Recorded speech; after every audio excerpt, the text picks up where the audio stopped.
প্রিয় শিক্ষার্থীরা, নামকরণের ক্লাসে তোমাদের স্বাগত। আমরা আগের ক্লাসে কার্বক্সিলিক অ্যাসিড পর্যন্ত নামকরণ করেছিলাম। আজকে আরো গুরুত্বপূর্ণ 4টি যৌগ ether, amine, amide, ester, anhydride, 5-6টি যৌগ নামকরণ করার চেষ্টা করব আমরা। তো চলো শুরু করা যাক ইথার নিয়ে। ইথার যেন একটা নিষ্ক্রিয় দ্রাবক, নিষ্ক্রিয় জৈব দ্রাবক, খুব জনপ্রিয় জৈব দ্রাবক। বিভিন্ন বিক্রিয়াতে আমরা ইথার ব্যবহার করি। উডস বিক্রিয়ায় অ্যালকেন তৈরির সময় শুষ্ক ইথারের কথা তোমরা 19-এ দেখেছো। সেই ইথার নিয়ে কাজ করব আমরা। ইথারকে ইউপ্যাক প্রণালীতে, মানে আন্তর্জাতিক প্রণালীতে বলা হয় অ্যালকক্সি অ্যালকেন। দেখছো, এটা একটা অ্যালকেন, অ্যালকক্সি অ্যালকেন। নতুন শব্দ তোমাদের কাছে আমি ব্যাখ্যা করব। অ্যালকক্সি আসলে আরো, অ্যালকক্সির সংকেত আরো। অ্যাকচুয়ালি অ্যালকোহলের একটা এইচ যদি চলে যায়, দেখো অ্যালকোহলের একটা এইচ চলে গেলে এই অ্যালকক্সি মূলক তৈরি হয়। তো আর এর জায়গায় যদি আমরা মিথাইল ব্যবহার করি তখন তার নাম হবে মিথক্সি। আর এর জায়গায় যদি ইথাইল ব্যবহার করি তার নাম হবে ইথক্সি। আর এর জায়গায় যে প্রোপাইল ইউজ করতাম তার নাম হতো প্রোপক্সি। সো অ্যালকক্সি ব্যাপারটা বুঝতে পারলা যে অ্যালকোহলের একটা এইচ অপসারিত হলে যে একযোজী মূলক তৈরি হয় সেটাকে বলা হয় অ্যালকক্সি মূলক।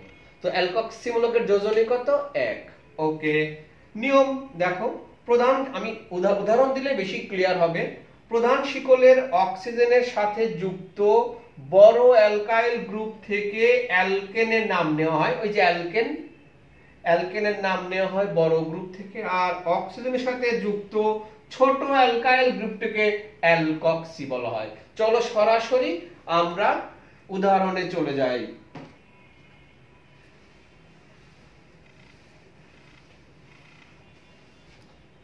আমি একটি ইথার লিখছি, CH3 CH2O CH3।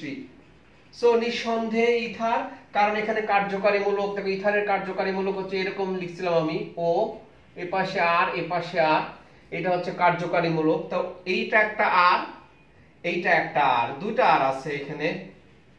কিছুক্ষণ আগে বলছিলাম বড় যে মূলকটি থাকবে সেটি হচ্ছে অ্যালকেন, আর ছোট অক্সিজেনের সাথে যুক্ত বড় গ্রুপটিকে বলবো অ্যালকেন, আর অক্সিজেনের সাথে যুক্ত ছোট গ্রুপটিকে বলবো অ্যালকক্সি। তাহলে এটিকে আমরা কি নাম বলতে পারি? এটি তাহলে অ্যালকক্সি গ্রুপ, এটা হচ্ছে অ্যালকক্সি, অ্যালকক্সি, আর এটি হচ্ছে অ্যালকেন। তো আমরা নাম দেব না এই অ্যালকক্সি না মিথক্সি। তুমি 1 দিতে পারো ইচ্ছে করলে, 1 মিথক্সি ইথেন। ইথেন কেন? দুইটা কার্বন আছে জন্য ইথেন, 1 মিথক্সি ইথেন। বা শুধু মিথক্সি ইথেন লিখলেও চলবে, তুমি এই 1 না দিলেও পারো। মিথক্সি ইথেন বা 1 মিথক্সি ইথেন, এটা একটা ইথার। আমরা আরেকটি দেখি, যদি এরকম হয় CH3 CH2O CH2 CH3, দেখো দুটি সমান, এই পাশেও দুটো কার্বন এ পাশেও দুটো কার্বন, তাহলে আমরা এটাকে যে অ্যালকক্সি মূলক বলছি, এটা অ্যালকক্সি, যদি এটাকে অ্যালকক্সি বলি তাহলে নাম কি? Ethoxy ethane. এর নাম হবে ইথক্সি ইথেন, কারণ এ পাশেও দুপাশে সমান, তুমি এটাকে ইথক্সি ভাবতে পারো, ডাজন্ট ম্যাটার। এইভাবে আমরা, তো যদি আরেকটি আমি দেখাই, এটার নাম কি বলবে? CH3O CH3, এটার নাম। তো এটা মিথক্সি, মিথক্সি একটা কার্বন, মিথেন, মিথক্সি মিথেন। তো এই হচ্ছে ইথারের আরো কয়েকটি নাম আমি তোমাদের দেখাচ্ছি তোমাদের। দেখো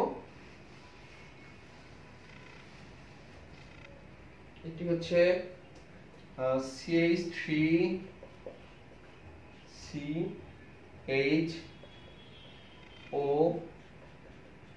CH2 CH3,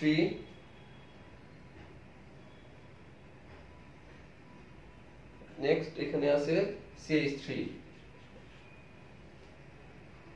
তো এটাকে আমরা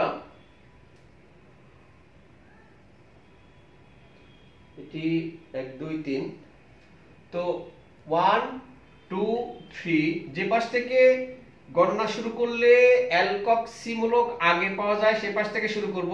তো এই পাশ থেকে গণনা করলেও 1 2 3, এ পাশ থেকে গণনা করলেও 1 2 3। তাহলে এটা কি হবে?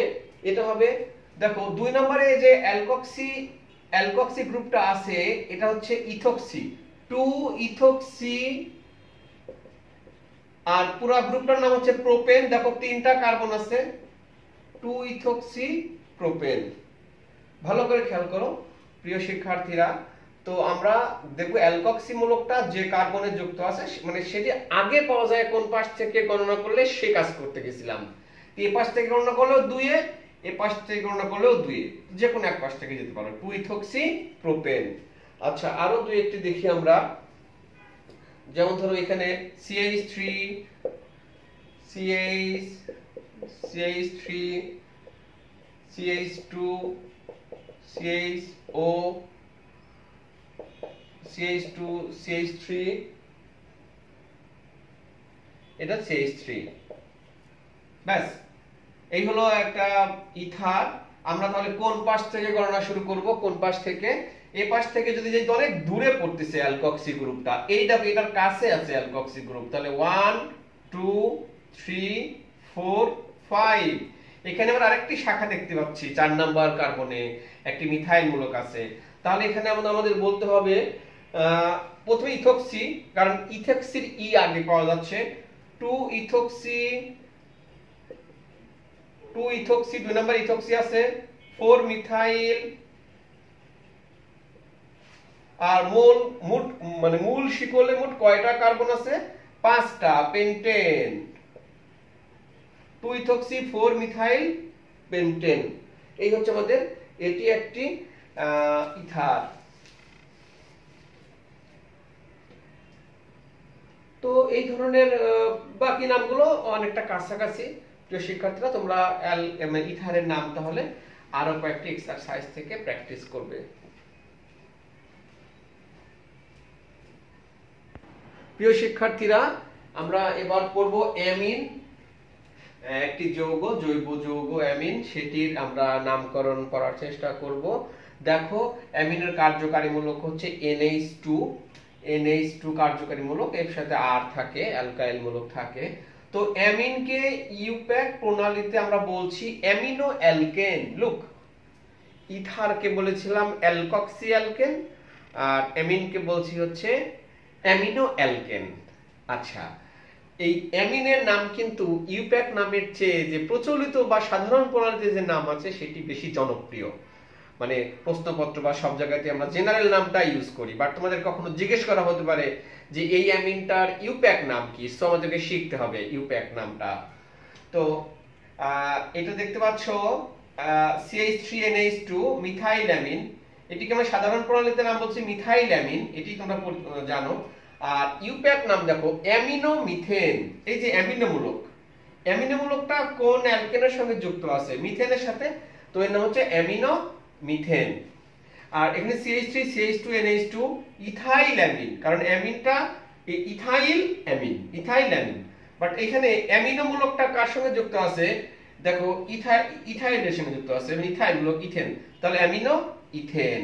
মানে যে অ্যালকাইল গ্রুপের সঙ্গে যুক্ত আছে সেই অ্যালকেনের নাম দিচ্ছি আমরা। যদি এখানে প্রোপাইলের সঙ্গে যুক্ত থাকতো, প্রোপাইল অ্যামিন বলতাম, তাহলে আমরা বলতাম অ্যামিনো প্রোপেন। আচ্ছা, এইখানে এইবার this is very important, 2 degree amine. দেখো 2 ডিগ্রি অ্যামিন কেন বলতেছি এটাকে আবার? অ্যামিনে তো NH2, তো আরেকটি H কে, মানে অ্যামিনের মোট 2টি H ছিল, একটি H তো আর আছেই, আর একটা H কে আরেকটা অ্যালকাইল মূলক দ্বারা প্রতিস্থাপন করা হয়েছে, প্রতিস্থাপন। তাহলে একপাশে CH3 একপাশে CH2 দেখো এখানে NH, এই আরেকটা H কে নিয়ে নিছে। তাহলে ইথাইল মিথাইল অ্যামিন হচ্ছে সাধারণ প্রণালীতে নাম, আর ইউপ্যাক প্রণালীতে N মিথাইল অ্যামিনো ইথেন দেখাচ্ছি। এটি আমি আবার তোমাদের দেখাচ্ছি। অর্থাৎ 2 ডিগ্রি এবং 3 ডিগ্রি অ্যামিনকে 2 ডিগ্রি ও 3 ডিগ্রি অ্যামিনের নাম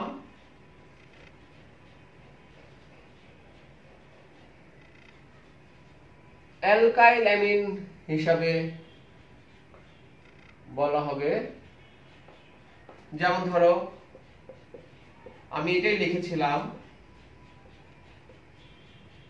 এই যে 2 ডিগ্রি আমিন। তোমরা এখানে মার্কিং করো 1 2, মানে n এর সাথে যে মূলকটা যুক্ত থাকবে একটি নামকরণ দেখো। তো n এর সাথে এমনি n অ্যালকাইল অ্যামিন, সরি এটা n অ্যালকাইল অ্যামিন হিসেবে বলা হবে। তাহলে n এর সাথে যে যুক্ত আছে methyl, n methyl amino, bracket শেষ করো, ethane, n methyl amino ethane. আসলে তো এটা যদি এটুকু না থাকতো, এই CH2 যদি না থাকতো, NH2 হতো, তাহলে কি বলতাম? অ্যামিনো ইথেন, অ্যামিনো ইথেন বলতাম। বাট এখানে তো অ্যামিনো ইথেন বলতে পারছি না। এখানে এই অ্যামিনটা কি অ্যামিনো? Methyl amino. এই মিথাইলটা কার সঙ্গে যুক্ত আছে? n এর সঙ্গে, এজন্য n মিথাইল অ্যামিনো ইথেন। আরেকটু দেখি আমরা, ধরো CH3 CH2 N H CH2 CH2 CH3, এটি নামকরণ করব কিভাবে আমরা? একই কথা দেখো, এখানে নাম্বারিং করব n 1 2 3, n এর সঙ্গে ইথাইল মূলক যুক্ত আছে, ইথাইল। তাহলে n ইথাইল অ্যামিনো, ব্র্যাকেট শেষ, propane, n ethyl amino propane. এটুকু তোমাদের কষ্ট করে মনে রাখতে হবে। এইভাবে মানে n এর সঙ্গে কোন মূলক যুক্ত আছে তার উপর ভিত্তি করে আমরা এই নামকরণ করব। আমরা আরো জটিল দু একটি নামকরণে যাচ্ছি অ্যামিনের ক্ষেত্রে। যেমন ধরো এখানে দিচ্ছি আমি n এর সাথে CH3 এই দেখো 3 ডিগ্রি অ্যামিন হয়ে যাচ্ছে এটি, CH2 CH2 CH3, তার সাথে n এর সাথে কোনো H নাই, 3 ডিগ্রি অ্যামিন। তো এইখানে 1 2 3, তো এই পাশে আমরা কি বলতে পারি? এই অংশে আমরা কি বলবো দেখো, অনেকে 1 দেয়, এখানে 1 দিলেও হয় না দিলেও হয়।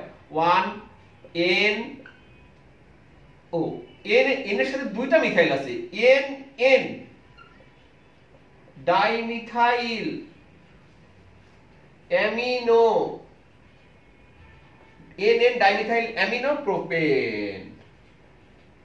প্রিয় শিক্ষার্থী ভয় পেও না, n দুইবার লিখছি কেন? দুইটি মিথাইল মূলক আছে, এইজন্য আমরা n ডাইমিথাইল অ্যামিনো প্রোপেন দিয়েছি। আচ্ছা, যদি একটি থাকতো মিথাইল একটি ইথাইল, CH2 CH3, তাহলে কি বলতাম আমরা? দেখো, তাহলে একবার মিথাইল একবার ইথাইল, তাহলে কি লিখতাম? n ethyl n methyl amino, bracket শেষ, প্রোপেন। ব্যাস, এটা হয়ে গেল। আমরা আরো দেখি নামকরণ দেখি। দেখো CH3 CHN CH3 CH2 CH3, ব্যাস। এটি কি? এটির কি অবস্থা? এখানে দেখো n কয় নাম্বার কার্বনে যুক্ত? এর নাম্বারিং করি 1 2 3 4 5। এপাশ থেকে গেলাম কেন? কারণ n এপাশ থেকে গেলে n আগে পাওয়া যাচ্ছে। তো 2 নাম্বার কার্বনে দেখো কি ঘটনা হচ্ছে, 2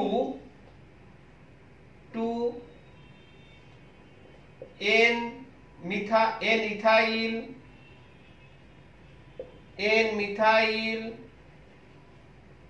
অ্যামিনো। কেন এটা করলাম? একবার ইথাইল আছে, 2 নম্বরের যে n এর সাথে ইথাইল আছে, n এর সাথে মিথাইল আছে, 2 n ethyl n methyl amino, মোট 5টি carbon, so pentane. n ethyl n methyl amino pentane. এইভাবে আমরা অ্যামিনের নামকরণ করতে পারছি। তো অ্যামিনের নাম বলছি বারবার, সাধারণ নামই বেশি প্রচলিত। তোমরা পরীক্ষায় কিন্তু ইম্প্যাক্ট নাম আসে। তোমরা এবার দেখো, আমরা অ্যারোমেটিক অ্যামিনের নামকরণ যখন অ্যারোমেটিক অ্যামিন পড়বো তখনই দেখাবো। তো এবার অ্যামাইড তোমাদের বলেছিলাম সমগোত্রীয় শ্রেণী পড়ার সময়, অ্যামাইডের কার্যকারী মূলক মনে আছে কোনটা? CONH2।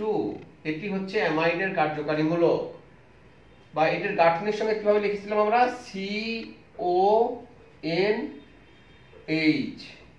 এটি হচ্ছে গাঠনিক সংকেত। এখন আমরা সরাসরি উদাহরণে চলে যাব। এটি দেখো,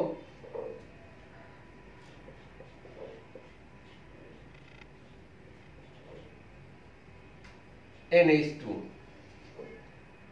বা এটাকে আমরা NH2 ভাবে না লিখে NH এভাবে লিখতে পারি। এটার নাম বলবো আমরা ইথানামাইড, মানে ইথেন যোগ অ্যামাইড। ইথেন কোথায় পেলাম? একটা কার্বন দুটা কার্বন, দুই কার্বন বিশিষ্ট যৌগ ইথেন বলছি। ইথেন যোগ অ্যামাইড, মানে অ্যামাইডের যে কার্বনটা সেটিকেও গণনায় ধরতে হবে। আরেকটি যৌগ লিখি, দেখো CH3 CH2 CONH2, এটাকে কি বলবো আমরা? তাহলে এখানে এই কার্বন 1, এটা 2, এটা 3, প্রোপানামাইড। ইথানামাইড মানে ইথেন যোগ অ্যামাইড, প্রোপেন যোগ অ্যামাইড মানে প্রোপানামাইড। প্রোপানামাইড ব্যাস হয়ে গেল অ্যামাইড। তো আমরা মিথাইল বিউটানোয়েট। আচ্ছা, আমরা আরেকটা যৌগ দেখছি। আমরা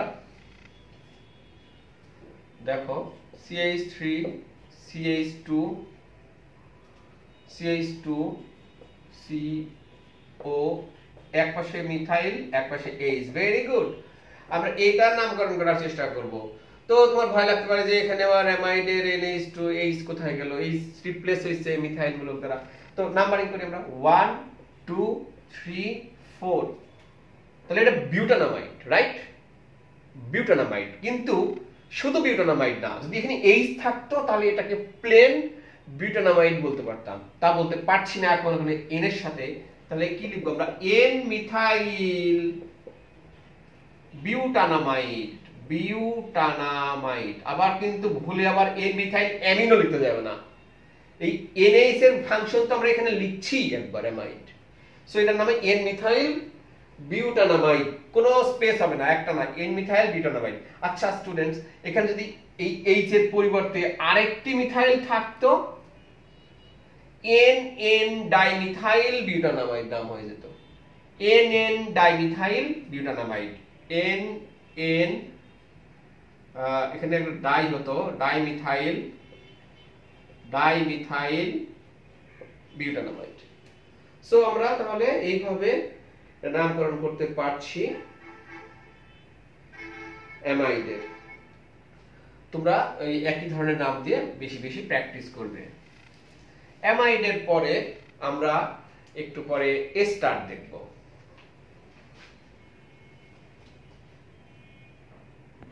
প্রিয় শিক্ষার্থীরা, তোমরা দেখতে পাচ্ছ এস্টার এর নামকরণ এবার আমি আলোচনা করব।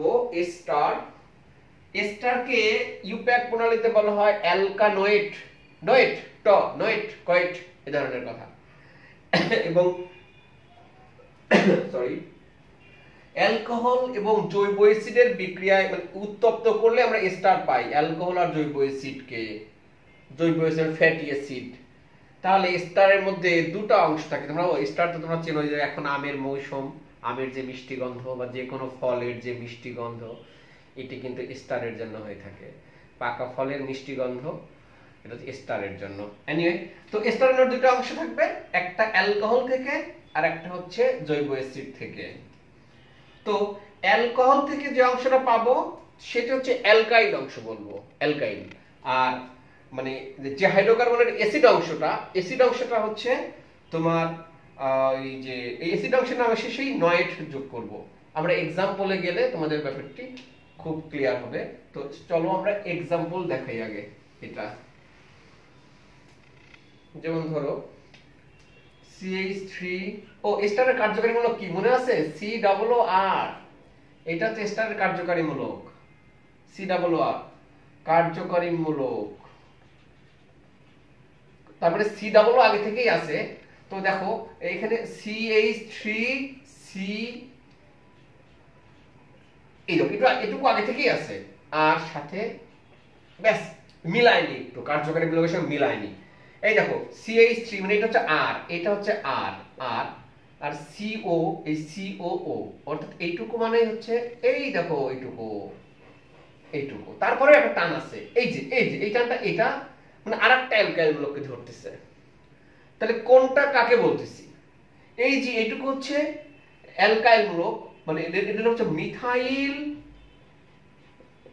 Methyl ethanoate, methyl ethanoate. প্রিয় শিক্ষার্থীরা, কিছুক্ষণ আগে বলেছিলাম যে অ্যালকোহল অংশটা হচ্ছে অ্যালকাইল মূলক, তার মানে এই এই এস্টারের মধ্যে কি আছে জানো? মিথাইল অ্যালকোহল আর হচ্ছে ইথানোয়িক অ্যাসিড। তো ইথানোয়িক অ্যাসিড থেকে আসছে জন্য ইথানয়েট, আর মিথাইল অ্যালকোহল জন্য আসছে এই অ্যালকোহলের নামটা হচ্ছে অ্যালকাইল মূলক হয়ে গেছে মিথাইল। তো এটা হচ্ছে methyl, methyl ethanoate, methyl ethanoate. তাহলে যদি আমি এরকম করি CH3COO CH2CH3, তোমরা নিশ্চয়ই পারবে এখন এটার নামকরণ কি হবে। তাহলে এটা হচ্ছে ইথাইল 1 2, ইথাইল ইথানয়েট, এটা হচ্ছে ইথাইল ইথানয়েট, ইথানয়েট।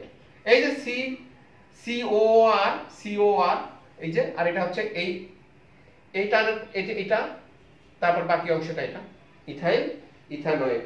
আমরা আরো কয়েকটি, যদি তোমাকে বলি ইথাইল প্রোপানয়েটের সংকেত লেখো তো, আমি আগে আগে নামটা লিখে নিই। ইথাইল প্রোপানয়েট, এই যে নামের সাথে এই নয়েট কয়েট এসব থাকলে বুঝবে এটা স্টার। তাহলে এটার আমরা গাঠনিক সংকেত লিখব ইথাইল প্রোপানয়েট। ইথাইল মূলকটা আগে দিই, ইথাইল অ্যালকোহল থেকে আসছে, আর বাকিটা CO, এখানে O, এই কার্বন কয়টা? প্রোপানয়েট, মানে তিনটা কার্বন, 1 2, দেখো ব্যাকে যাচ্ছি আমি, 3, 1 2 3, ইথাইল, ইথাইল প্রোপানয়েট, ইথাইল প্রোপানয়েট। আচ্ছা, আমরা এবার আর দেখব, ইথাইল প্রোপানয়েট দেখলাম, আরেকটি যৌগের নাম লিখি আমি, CH3CH, দেখো একটু জটিল করে দিচ্ছি, CH3, দেন CH2COO, এখানে হচ্ছে CH2CH3, ব্যাস, এখানে ওর শাখা দেখতে পাচ্ছি, ডোন্ট ওরি। তাহলে কার্বন কয়টা আছে? 1 2 3 4, এটি হচ্ছে তাহলে এই অংশটার নাম ইথাইল। তারপর দেখো কয় নাম্বার কার্বনে শাখা আছে? 3 নাম্বার কার্বনে ইথাইল 3 মিথাইল, মোট কার্বন কয়টা? 4টা, তাহলে বিউটানয়েট, ইথাইল 3 মিথাইল বিউটানয়েট। ওকে, এভাবে আমরা তাহলে যৌগগুলোর এস্টার যৌগগুলোর নামকরণ করতে পারছি। তুমি যদি এখানে মিথাইল না দিয়ে ক্লোরো দাও বা অন্য কোনো মূলক দিলেও কিন্তু তখন সেই অনুযায়ী নাম হয়ে যাবে। এটা এই হচ্ছে এস্টার।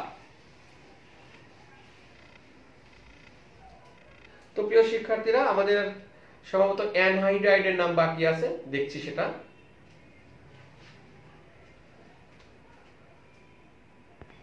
প্রিয় শিক্ষার্থীরা, আমাদের সর্বশেষ নামকরণ আজকে অ্যাসিড অ্যানহাইড্রাইড।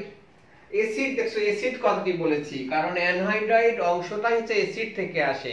অ্যানহাইড্রাইড, অ্যানহাইড্রাস মানে পানি অপসারিত হয়ে যাওয়ার পর, মানে দুই অণু অ্যাসিডকে উত্তপ্ত করলে, মানে দুই অণু অ্যাসিড থেকে পানি অপসারিত হয়ে কিন্তু অ্যানহাইড্রাইড তৈরি হয়। আচ্ছা, দেখো এটার গাঠনিক সংকেত হচ্ছে CO, আমরা আগেই দেখেছি গাঠনিক সংকেত, আমি দেখেছি যে এই দুই অণু জৈব অ্যাসিডকে, যে জৈব অ্যাসিড থেকে অ্যানহাইড্রাইড উৎপন্ন হবে তার নাম অনুসারে সেই অ্যাসিড অ্যানহাইড্রাইড, এটি আর তেমন কিছুই না। আমি তো এখানে লিখেছি CH3COOH মানে ইথানোয়িক অ্যাসিড, এটি কিন্তু এক অণু ইথানোয়িক অ্যাসিড, এটা আরেক অণু ইথানোয়িক অ্যাসিড, দুই অণু। আমি লেখার সময় একটু সুবিধা করে লিখেছি, দেখো OHCOCH3 এটাও ইথানোয়িক অ্যাসিড, একটু ঘোরায় লিখেছি, কারণ আছে। আর এই নিরোধক দিয়েছি, উৎকৃষ্ট নিরোধক ফসফরাস পেন্টঅক্সাইড, এটা নিরোধক। তো এইখান থেকে এই ইথানোয়িক অ্যাসিডের OH এবং এই ইথানোয়িক অ্যাসিডের H, ব্যাস OH এবং H, দেখো এক অণু পানি চলে গেল। তাহলে এই পানি চলে যাওয়ার পর কি থাকছে? CH3, দেখে যে লিখছি CO, এটা তো নাই, এটা বন্ধন, তারপরে এই O, বা ও CH3, দেখো সুন্দর একটা অ্যানহাইড্রাইড তৈরি হয়ে গেছে, এর নাম ইথানোয়িক অ্যানহাইড্রাইড, কারণ এটি ইথানোয়িক অ্যাসিড থেকে তৈরি হয়েছে। তোমাদের একটা বিক্রিয়াও দেখায় দিলাম এই সুযোগে, ইথানোয়িক অ্যানহাইড্রাইড। যদি বলতো স্যার যদি দুইটা জৈব অ্যাসিড থাকে তাহলে কি হবে, আমার এক পাশে ইথানোয়িক অ্যাসিড আছে আর এক পাশে প্রোপানোয়িক অ্যাসিড আছে, তাহলে সেক্ষেত্রে দুইটা অ্যাসিডের নামই হবে, নামকরণ করার সময় ইংরেজি বর্ণমালা যার নাম আগে আসে সেই অ্যাসিডের নাম আগে। সাপোজ ইথানোয়িক অ্যাসিড আর প্রোপানোয়িক অ্যাসিড দিয়ে যদি করি তাহলে ethanoic propanoic anhydride, ethanoic propanoic. যদি এখনো মিথানোয়িক অ্যাসিড থাকে, এখনো ইথানোয়িক অ্যাসিড থাকে, তাহলে মিথানোয়িক, এম এম পরে ইথানোয়িক আগে, তাহলে ইথানোয়িক মিথানোয়িক অ্যানহাইড্রাইড। তুমি দেখবে ওই জৈব অ্যাসিডের নামের ইংরেজি অক্ষর যেটা আগে আসে তার নাম হবে আগে, ওই যেটা পরে তার নাম হবে পরে, তারপরে অ্যানহাইড্রাইড কথাটা যোগ করবা, বাস। এটা হচ্ছে আমাদের একটি অ্যানহাইড্রাইড, ইথানোয়িক অ্যানহাইড্রাইড। তো আমরা যে কয়টি নামকরণ আলোচনা করেছি তোমরা প্র্যাকটিস করো, প্র্যাকটিস করে কোনো প্রশ্নের সম্মুখীন হলে আমাকে জানাও করে। আমরা ইনশাআল্লাহ পরবর্তী ক্লাসে একাধিক কার্যকারীমূলক আছে কোনো জৈব যৌগে এসব নিয়ে ডিসকাস করব। আল্লাহ হাফেজ।